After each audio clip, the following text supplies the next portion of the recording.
Is this thing on? Hello? Jeff? Are they hearing me? Right. There you are. Greetings, fellow humanoid. My name is... and I will be your guide on your first day of work. How exciting. Now, first of all, let me just say, congratulations on getting this job. You were selected among thousands of applicants, and you should feel so very proud. In about 500 wells, we will be landing on the surface of Gliese. Now, the first thing you should know about Gliese is that we recently experienced a slight drop in oxygen levels, and we are now at 13%, which... What's that? About 20% down? Don't you humans live high up in the mountains and... Ah, so that's only a small fraction of humans then. Well, I mean, if some humans can do it, surely you could give it a go at least, and... Headaches, vomiting, delirium and pulmonary edema, you say? Well, guess I'll add oxygen masks to your equipment. We'll take it out of your salary, of course. Moving on then. The next thing about Gliese is the gravity issue. And I know what people say, 2Gs put strain on the muscle, sure. However, we've had these human volunteers test the conditions and... Ah, so they're professional athletes, basically. Well, surely if they could manage, you could train a little as well and... Alright, understood. I'll add an anti-gravity suit to your equipment. I must say, expenses are sure going up. For you. Now, you also had some questions about the work shifts, yes? Something about unreasonable hours, I remember. Well, luckily for you, here at Kerblam Interplanetary we take the health of our employees very seriously, which is why I did extensive search of your human scientific literature and found that humans can function wonderfully on 3 to 2 hours of sleep. So I extended your sleep hours to... What do you mean those are rare mutations that you do not possess? You had that thing on Earth, Crispy? Could you just splice those genes into yourself?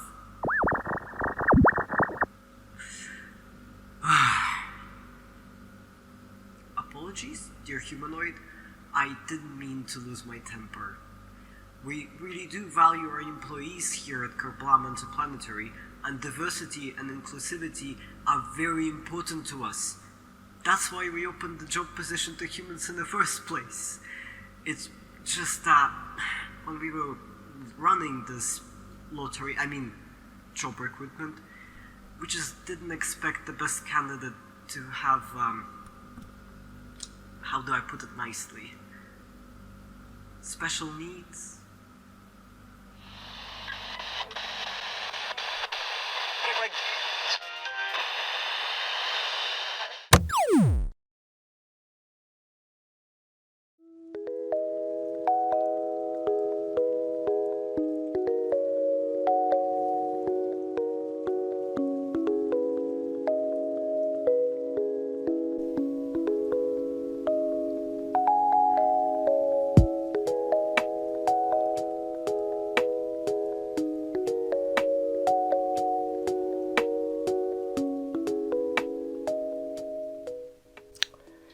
He was not conspicuously tall, his features were striking but not conspicuously handsome.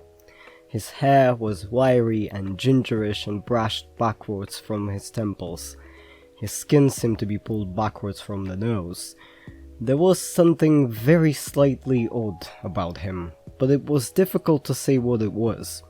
Perhaps it was that his eyes didn't blink often enough, and when you talked to him for any length of time, your eyes began involuntarily to water on his behalf. Perhaps it was that he smiled slightly too broadly and gave people the unnerving impression that he was about to go for their neck.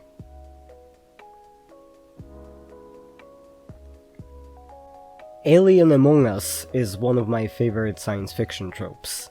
And no, by the way, tropes are not bad. I am so sorry some mean YouTubers have hurt you like that. The basic gist of it is this. You have a character in the story, maybe a protagonist, maybe not, who is very obviously an alien, but is pretending for some reason to be one of the guys. And all or most of other characters are somehow unaware of this, despite it being blatantly obvious to the audience. The use is quite often comical, which makes sense because it comes with a huge potential for misunderstandings and miscommunications and unusual angles of approaching mundane topics, all elements of great comedy. The bit I read out just now is from one of the most iconic comedy sci-fi books of all times, and for Prefect is a nice example of a character that exists somewhere on the line between human and alien and is therefore an endless source of amusement. Basically, it breaks down to weird bloke funny, I guess. Oh well. One of the more recent uses of this trope is sci-fi's adaptation of Resident Alien, which is a wonderful show that I highly recommend. Without going too much into the spoilers, the story is about an alien who crash-landed on Earth and is now pretending to be human to fulfill his mission. And yes, to some extent this is also played for laughs, but the trope is also doing something else there. It is allowing the audience to examine humans from an outsider perspective. The issue of who gets to be the audience's proxy and who gets to be the outsider is important in any genre, but in sci-fi and fantasy it has an additional layer. Outsider characters are very common in speculative fiction because they are a great storytelling tool. Luke or Rey in Star Wars, Bilbo in The Hobbit, the Doctor's companions in Doctor Who, they often come into the story with about as much knowledge of the world as the audience, which makes them proxies for the audience. The Doctor is explaining how the TARDIS works to the companions, yes, but they are also explaining it to the viewers. When we get the reverse of this technique, as in an alien as a protagonist in a human environment, the audience is encouraged to question things they've always taken for granted. For example, we might discover that the environment we consider normal can be horrifically uncomfortable or even deadly to someone else. I love these Tumblr posts that explore humans as the weird ones idea. Like, we breathe oxygen even though it is a highly flammable gas that is literally burning us out from the inside? True story, by the way. Obviously, one human writer's experience is never universal and neither is the experience of the audience. So sometimes when authors create alien struggles in human societies, they accidentally end up portraying perfectly human perspectives. Take me, for example. I'm autistic, and for as long as I've been reading science fiction, I've been latching on to the characters that are clearly positioned as outsiders in the narrative. Aliens, robots, mad scientists, and time travelers. I do actually relate to Ford Prefect and the Doctor, and even Harry from Resident Alien in some ways. Not in the genocidal tendencies, don't worry. Point is, I know these characters were written as outsiders, probably by neurotypical writers, and with no intention to make it into any sort of autism metaphor, and yet I do relate to them. I've talked about it in my first ever video, and I will repeat all of that obviously, but long story short, when neurotypical people write weird outsider characters, they tend to give them more humanity and agency than they do when actively trying to create an autistic character, which, yeah, I know, sucks to suck. I think it is ultimately a good thing though, because it makes people think. Like all speculative fiction is based on what if questions, it takes familiar things and puts a twist on them, and then it imagines how things would work in such a world. That's how you break out of preconceived notions and start asking yourself questions. That's how our collective ideas progress. One science fiction book that I love like a whole lot is this one. It's called Death World, and it was written by one of my favorite writers of all time, Harry Harrison, in 1960. It also has an outside-the-human protagonist exploring an alien world, a planet with a human colony, and it asks a lot of fascinating questions. It's also really fun to read, just saying. The main what-if premise of the novel, again without spoiling too much of it, is what if the environment we are damaging could fight back? And the theme is secondary, because mostly this is just a fast-paced adventure sci-fi, but it's definitely there. Harry Harrison cared a lot about environmental issues.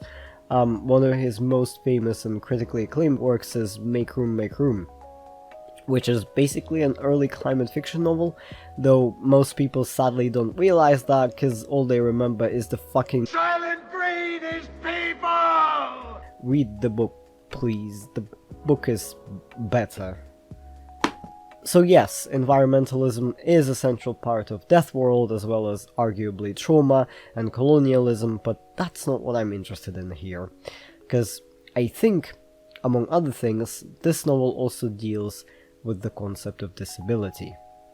So, in Death World, the protagonist Jason is just some bloke who earns his living through gambling and via a peculiar sequence of events ends up on the planet Pyrrhus.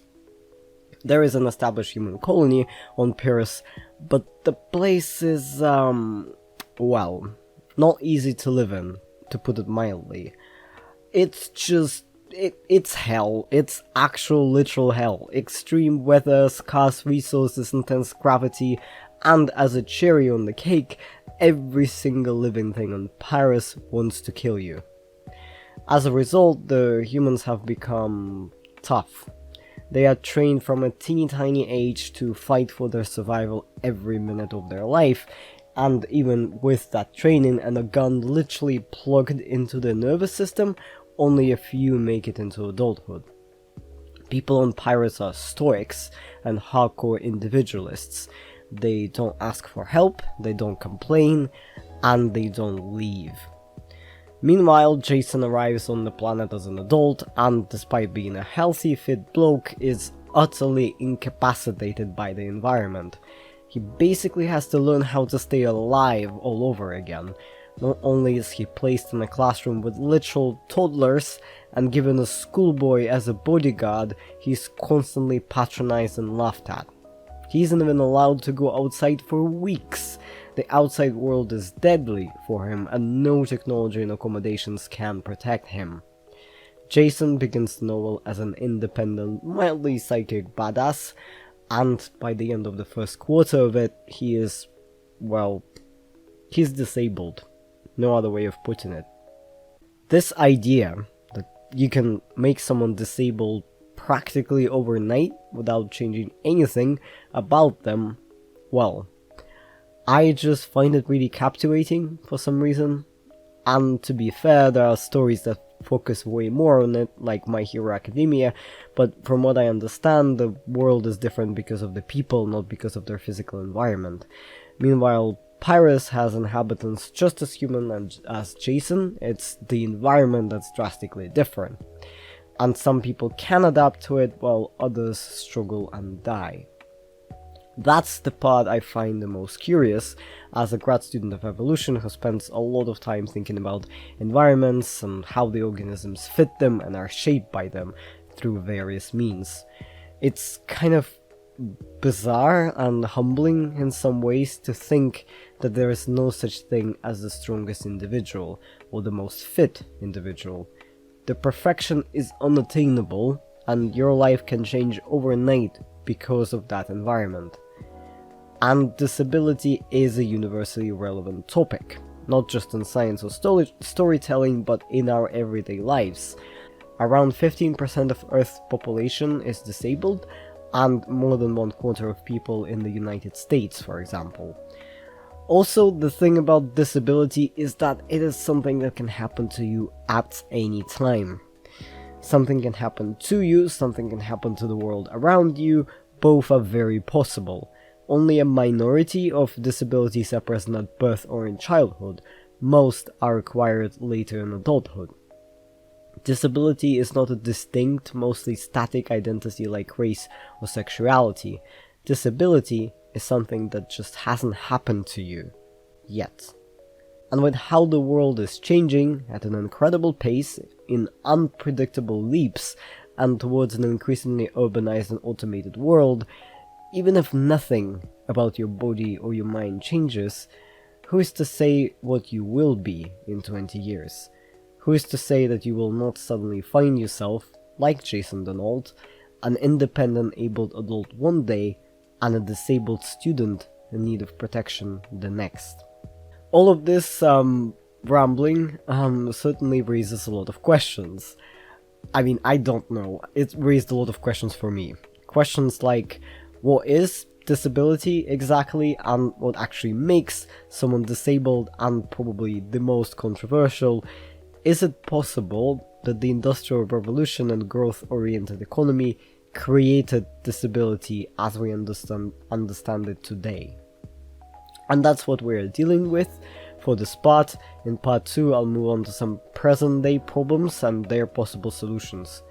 For now, let's look at some definitions and history.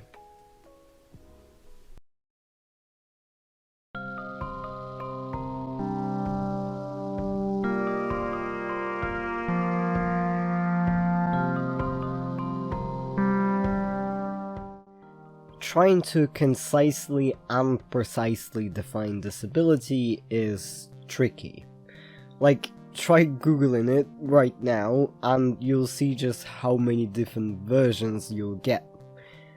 Even various disability organizations disagree on what it means to be disabled, and there is no consensus among disabled individuals either. There are legal definitions of disability for non-discrimination acts and so on, but even those are different from country to country. So basically, this all doesn't tell us much. For now, I want you to look at this assortment again and notice two things, two patterns, mentions of employment and references to normality. And now, let's look at definitions from a different perspective, from three different frameworks or models of how we understand disability. The oldest and probably most well-known concept is the medical model. It defines disability as a characteristic of a specific person. Like, you as an individual have chronic pain, the chronic pain prevents you from doing various things, and it is a problem that should be fixed through medicine, science, technology, what have you, through some sort of intervention that changes your body. And this makes sense for some conditions, like I doubt there are a lot of people out there who love having chronic pain and would not want to live without it. However, this rapidly falls apart when we consider other conditions that make people disabled in the modern world. Take something like circadian rhythm disorders, for example. I have one, it's called delayed sleep phase, and because of it, my natural sleep cycle is to fall asleep somewhere around 3 to 4 am and wake up around noon. I've had it since I was a baby, and it's something that caused me a tremendous amount of difficulty growing up, and would probably make me very disabled just on its own if it wasn't for this. Melatonin pills. That, in combination with a very strict schedule, does allow me to be a morning person when I need to. And the thing is, by itself, this condition is not harmful. When I was homeschooled as a teenager and didn't need to wake up at 7 am, I was perfectly fine falling asleep at sunrise. I thought my entire life that I have insomnia, but no, I don't. When I go to bed according to my natural sleep cycle, I fall asleep in under 15 minutes. I sleep 7 to 8 hours, I wake up well rested, everything is fine. And back in the old days of hunter-gatherer societies, that trait of mine would actually be beneficial, because it is good for a tribal group to have a few people with weird as fuck sleep cycles.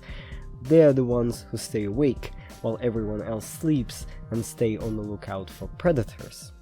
On the other hand, take something like functional but impaired vision. On its own, it can make it very difficult for you to do anything in the modern world, where reading, for example, is essential.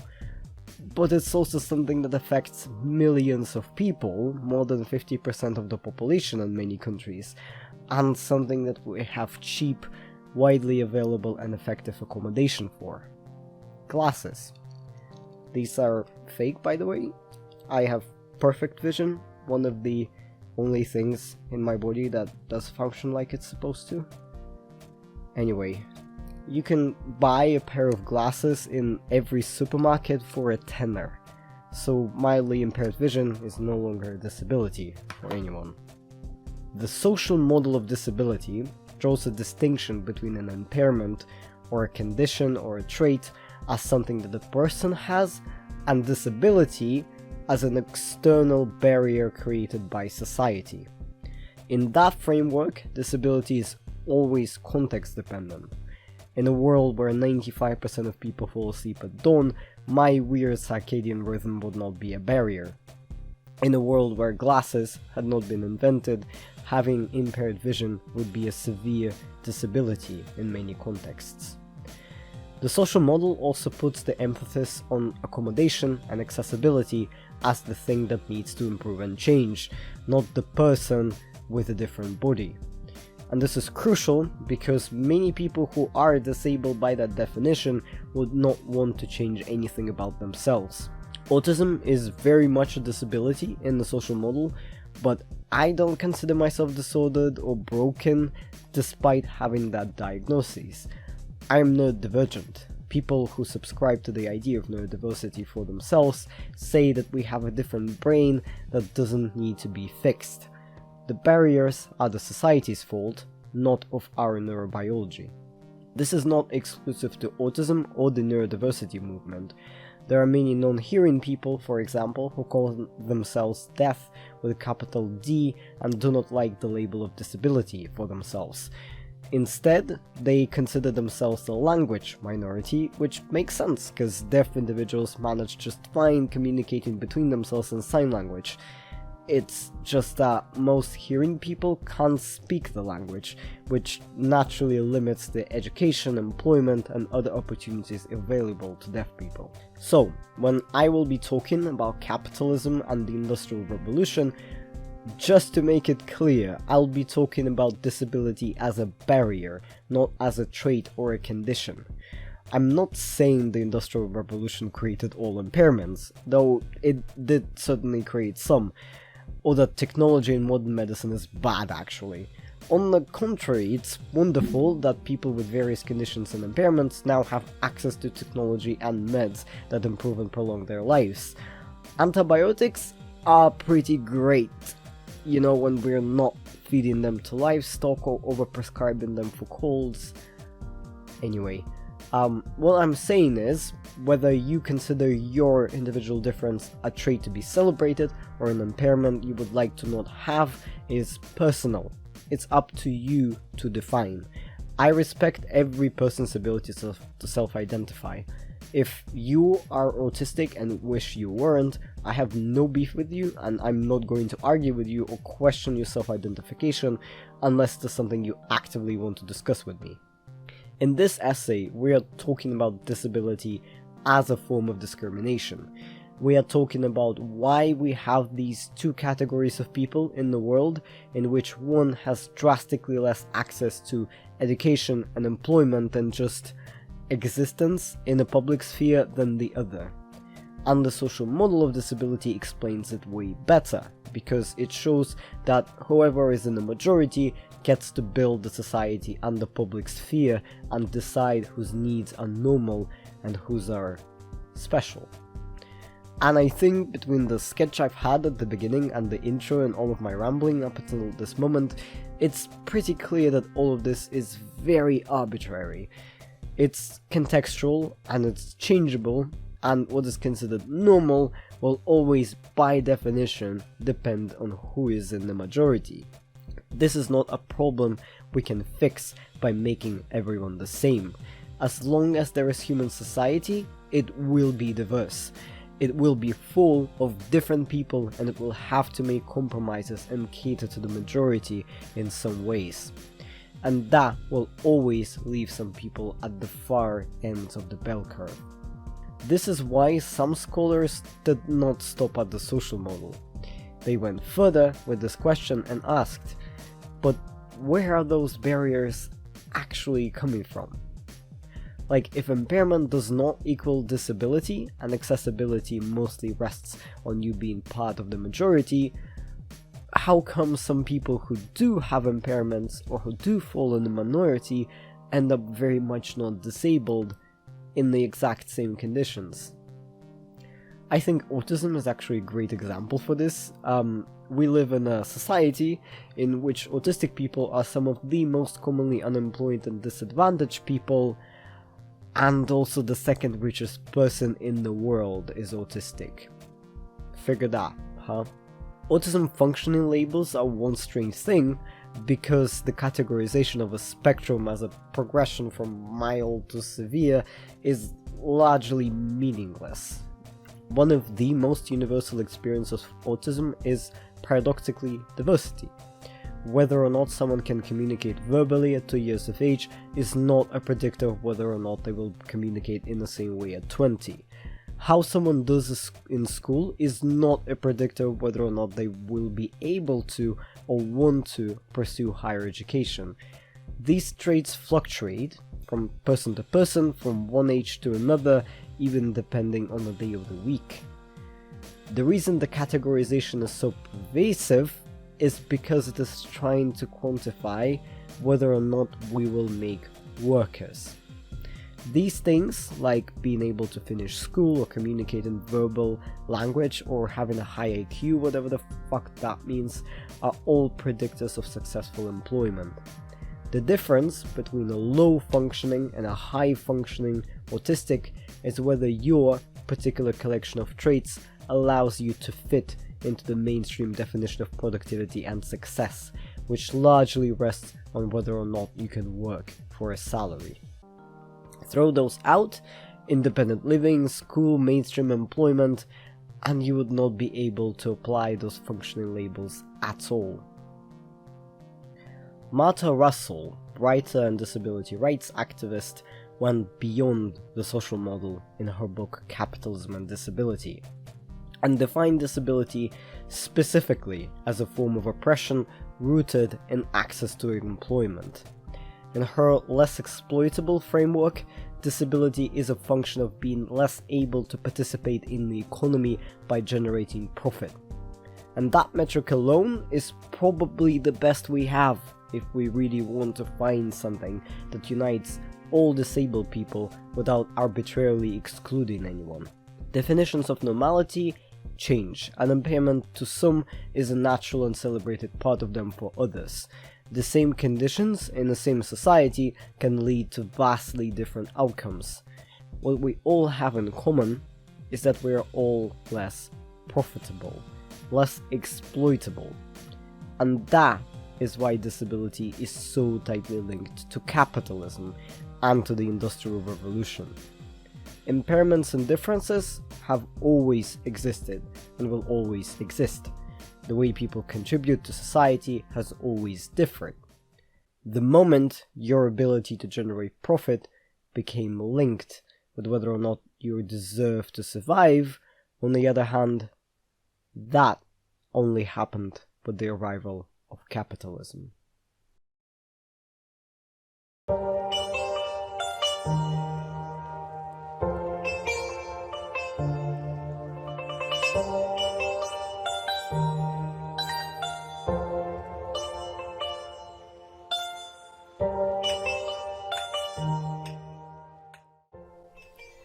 For as long as there have been humans, humans have been different.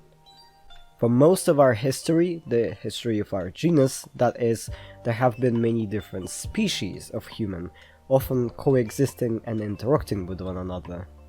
And yes, by interacting I also mean fucking. Our ancestors were hooking up with Neanderthals. It's in our genes, I'm sorry. Even among our specific kind, Homo sapiens, diversity has always been the norm. We are an intensively social species that depends on each other for survival. Apart from stuff like cooperation and storytelling and problem solving, we really don't have much other strong points. So, thousands of years ago, when we survived exclusively through hunting and gathering, every skill and ability was needed. As I've discussed before, some traits that can cause a problem in the modern society weren't even an issue back then. Traits like a difference of circadian rhythms or many aspects of neurodiversity. Other traits and impairments did cause problems though.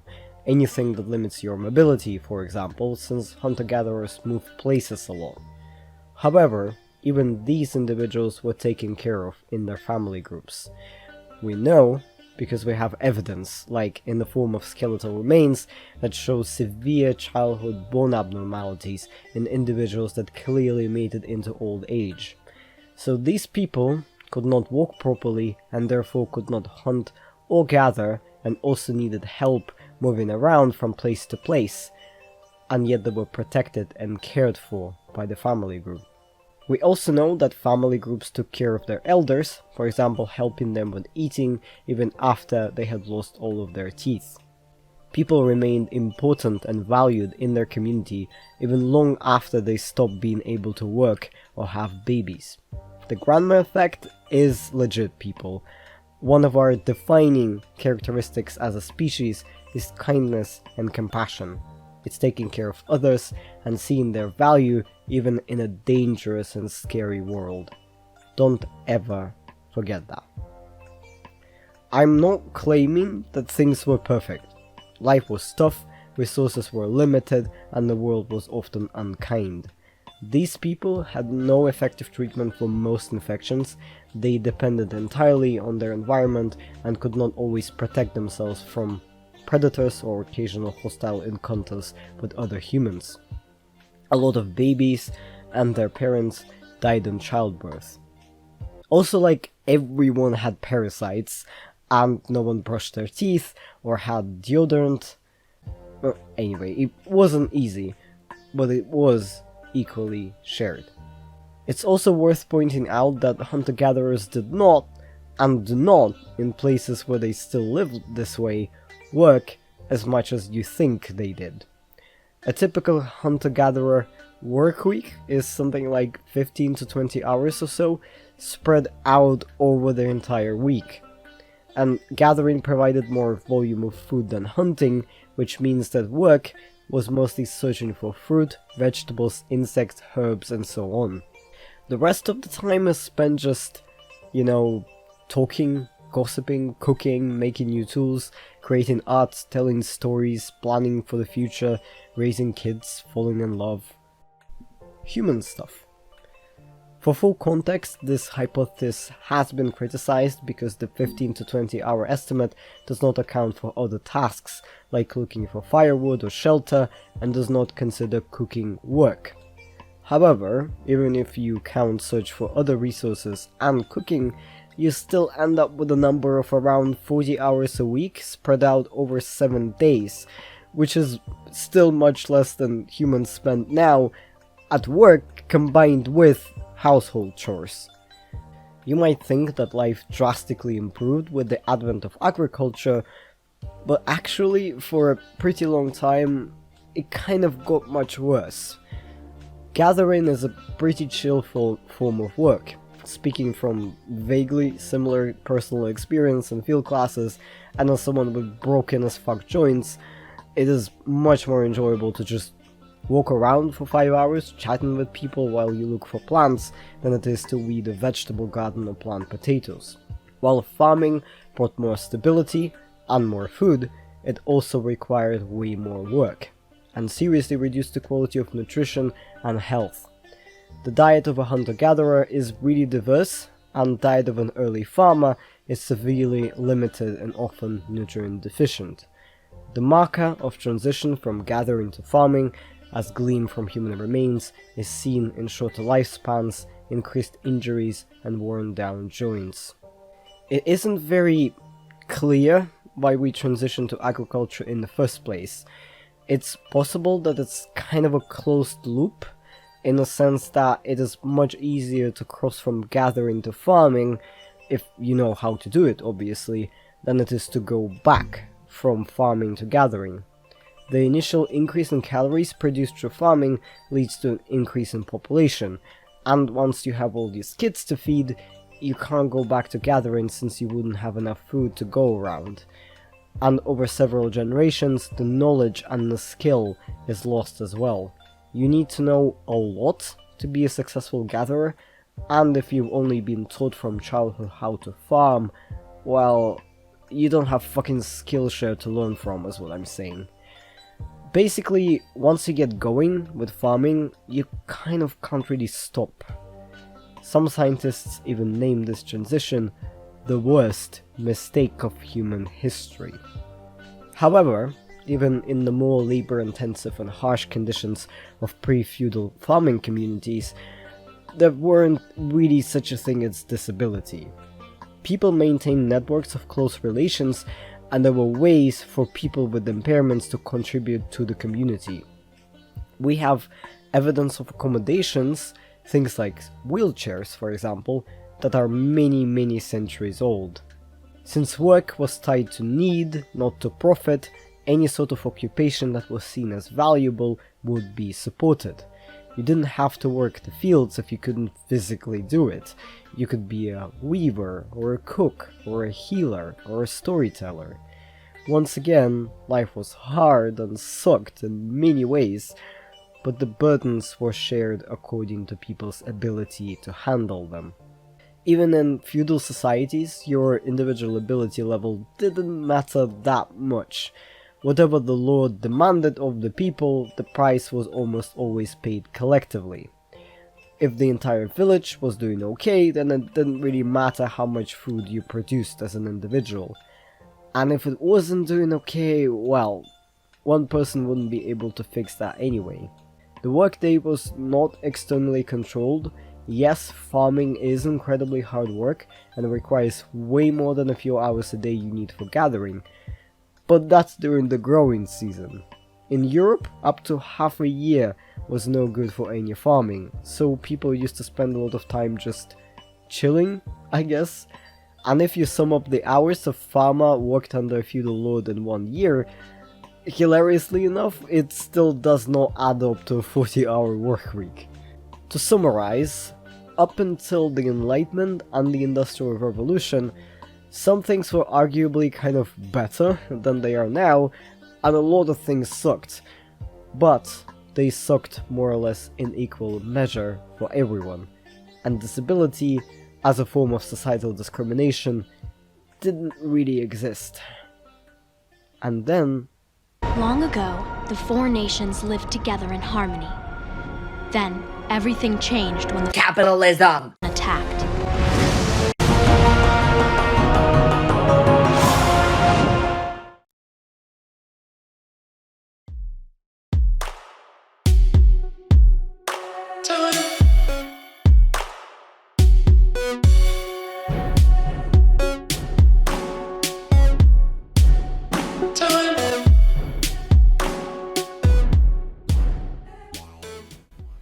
The Industrial Revolution is a period of European history that occurred roughly from the second half of the 18th to the middle of the 19th century. It was characterized by rapid developments in technology, primarily the move from manual work to factory work, extensive use of new energy sources, and globalization of trade. The era of Enlightenment, which began roughly a century prior, was a huge influence not just on the science and the technology, but also on philosophy, culture, and politics of that period. The values and customs changed drastically, and the economic system had a total revamp, developing into more or less a modern version of capitalism. Many historians and economists name the Industrial Revolution as one of the most important human developments, comparable to the rise of agriculture. And you know how the domestication business went? Well, to be fair, the scientific and technological advancements really were incredible, I think the invention of evidence-based medicine and modern hygiene and sanitation were our biggest hits. Vaccines and clean bathrooms are great. 5 stars. If it had only been about the tech and the science, yeah, maybe I'd have no beef with it. The Industrial Revolution also resulted in drastic changes in lifestyle. Before the 18th century, the vast majority of people worked in agriculture, growing food and other necessary materials. This changed rapidly as thousands of people were either forced to leave their land or left voluntarily to search for employment, as technological shifts reduced the amount of farming required to survive. The era of urbanization began. From smaller, tight-knit communities, people migrated to larger towns and cities to work in factories and shops. The way people worked in general changed as well. Before, people could only produce more or less as much as was necessary. Now, with dramatically higher productivity, the goal became generation of monetary profit, and just being stable was not good enough. A company or a business has to grow. If it isn't growing, it gets outcompeted by other companies. Profit for the capital owner is only possible if there is a surplus. A stable, non-growing company can only stagnate. Capitalism is characterized by the separation of people into the capital-owning class and the working class. Working class, by the way, means anyone who earns a salary. If you have to work for a salary, you are working class, even if your job has been traditionally perceived as elite, like doctor or scientist or artist. Basically, if you don't have enough investments that can generate profit, you have to work to stay alive. You might think that this was a massive improvement compared to feudalism, when farmers had virtually no rights and had to pay their lords, but in some select aspects, the peasantry kind of had more bargaining power. Food is necessary for survival. No king or lord can manage without a supply of it. If the farmers were to refuse to pay the part, the lord could attempt to force them, but at the end of the day, they still had the food, and you can only imprison and murder so much of the village before the entire village revolts against you. The bargaining power was in the collective. No matter how hard or unfair the lives were, the farmers always had each other to rely on. In a capitalist system though, the workers are no longer allies, they're competitors. The wage is paid to an individual for individual efforts and hours of work. People in the cities do not live in communities, they live on their own or in small families. If you cannot support yourself, you only have your close relatives to support you, and sometimes they just can't afford it. And the thing is, in that system, there will always be people who cannot get a job, because there's simply not enough jobs to go around. Ever. Unemployment rate has never been zero. In fact, it cannot, practically speaking, be zero, and economists actually claim that if it were to happen, it would be an economical disaster. This is because a zero unemployment rate would necessarily slow down growth. If you give the workers unlimited bargaining rights, they will choose jobs based on what is better for them. That would drive up salaries, as companies would have to compete for workers, and worker turnaround would fall, as employers would be very careful about firing anyone. Employees would lose the incentive to work more than necessary to keep things afloat and stable. Ergo, surplus profit would go down and economic growth would stop. And that is bad, apparently, because when graph goes down, the money gets sad. How lucky that we live on a planet with infinite, unlimited resources and a stable, not at all changing climate. So, if companies are the ones with bargaining power, how can they choose the workers in order to maximize their profit and growth? Well, like with any other industrial revolution development, science came to aid. A crucial invention of the Enlightenment was statistics. which is an essential tool for both scientific discovery and the development of industry. Diversity has always been a given, but now we could quantify it. And one way it was applied is to record and analyze the spectrum of human ability and productivity. It allowed people to continuously drive up efficiency and progress by identifying the winning strategies, setting the best schedules, and, well, categorizing people based on how good they were at working. Now, I want to clarify immediately that statistics in itself is not evil. It's a tool, just like the scientific method itself. Any tool can be abused, like a bread knife is not a horrible invention just because you can stab someone to death with it.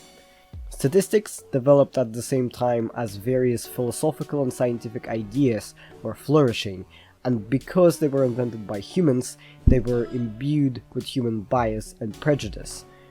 Enlightenment had replaced religious ideals with those of rational thought, intellect, and conquest of nature. An hierarchy of value was conceived with humans at the top of the natural order of things. The concept of the norm, as referring to the human population, was invented. Before that, the word was only used in carpeting to refer to a measurement of squares. A part of this statistical hierarchy was a focus on the value of health, intellect, and rationality. And productivity wasn't just a requirement for staying alive, it was also seen as a moral virtue. The mirroring effect to this was the perception of illness, deviation from the norm, and lack of productivity as faults of character, as moral failings. Mental illness, for example, was treated more or less the same as criminal activity and addressed in a similar way, through punishment, including through compulsory work. More on that in Foucault's Madness and Civilization. So, taking all these facts into consideration, here is an argument for how the Industrial Revolution has created the disabled class based on Russell's less exploitable framework. The modern economic system that was established during the Industrial Revolution has as its main foundations monetary profit and economic growth. In that system, workplaces are limited, and they will always be limited as the system necessitates a non-zero unemployment rate. Meanwhile, the human population has a spectrum of ability and a diversity of bodies, brains, and personalities. For every trait, there is a bell curve, and by definition, someone is always going to be at the ends of that bell curve. Therefore, someone will always lose the competition. Someone is always going to be in that lowest 5% in terms of their ability to generate profit and contribute to the economic growth. That's the disabled class. The system will always necessarily produce a disabled class. There will always be some percentage of people unable, because of how they're built, because of the societal barriers, to earn a salary. And this is a feature of the system that cannot be solved or addressed from the inside. Accommodations cost money. Making work accessible costs money. I'll talk about it in part 2, but even the Disability Anti-Discrimination Act only requires employers to provide reasonable accommodations. And they can always make the argument that no, actually it isn't reasonable because it costs them profit, and they could just as well hire an able person instead. The loop is closed.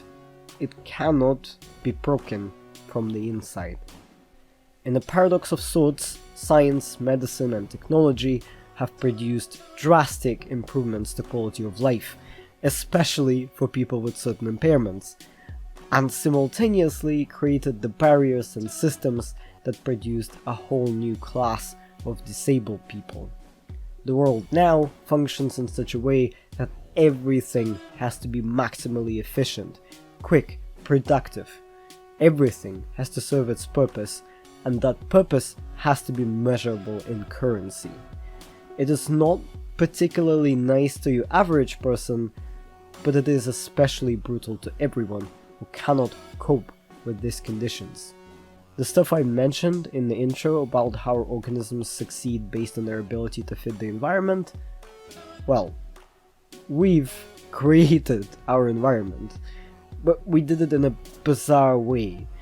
We have so much luxury and comfort now, things that would be unimaginable to hunter-gatherers or ancient farmers, but we've also somehow decided to distribute them in a way where access to the means of survival and comfort is tremendously restricted. Restricted because of poverty and not being able to afford the things you need, or inaccessibility and not being able to earn money to begin with. Remember, disability is distinct from impairment. Many people have been pushed to the outer end of the bell curve by the system, which now cannot fix itself because it would impede growth.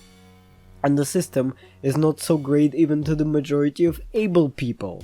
Think about how overworked we are, even compared to fucking Dark Age farmers.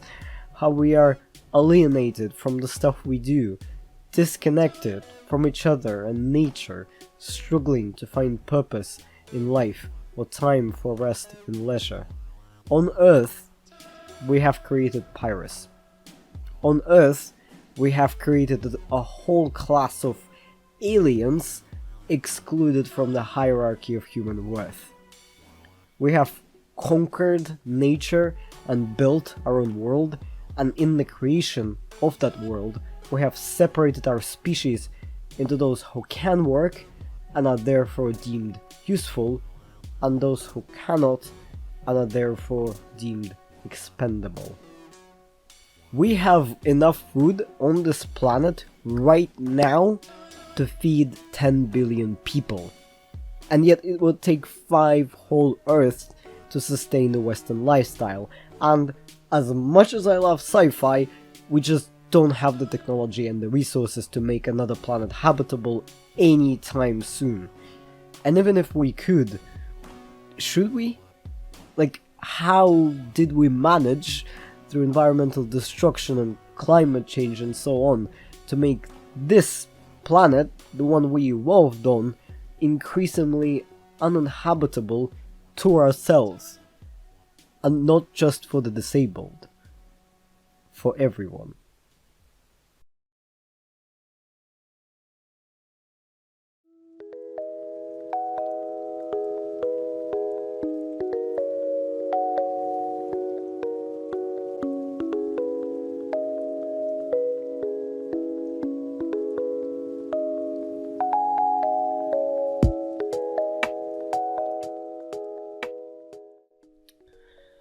Well, that was a very long journey, and I'm pretty tired, to be honest.